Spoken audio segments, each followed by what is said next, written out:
Hi hello welcome back to our channel. இனி நம்ம escape சீரிஸோட episode 3க்குள்ளே போயிடலாம். அதாவது நம்ம வாரம் ஃபுல்லாக பண்ண டாஸ்க்குக்கு ஒரு ரெஃப்ரெஷ்மெண்ட் தேடலாம்னு சொல்லிட்டு எழுந்து போனால், பட் இப்படி போகிறதே ஒரு டாஸ்க்காக இருக்கும்னு நினைக்கிறேன். அதாவது எனக்கு மூவி போகலான்னு பிளான் பண்ணோங்க. ஆனால் 10 மணிக்கு மூவிக்கு மெட்ரோ ஏறினதே 9:50க்கு தான். அதுவே நல்லா பனிமூட்டமாக நல்லா வைபாக இருக்குதுன்னு பார்த்தா மூஞ்சிலே வெயில் அடிக்குது. சரி ஓகே, வெயில் தான் அடிக்குது அப்படின்னு சொல்லிட்டு அழகாக மெட்ரோவில் ஏறினா. ஆனால் மெட்ரோ நல்லா இருக்குங்க, நல்லா வைபாக, காலையிலே நல்லா பீஸ்ஃபுல்லாக இருந்துச்சு.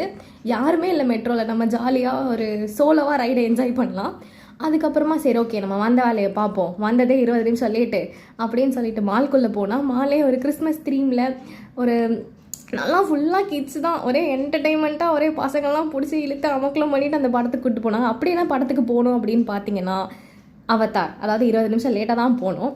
சரி ஓகே, நல்லா செட்டில் டவுன் ஆகி படம்லாம் பார்க்க ஸ்டார்ட் பண்ணி சக்கில் படம் ரொம்ப நல்லா இருந்துச்சு.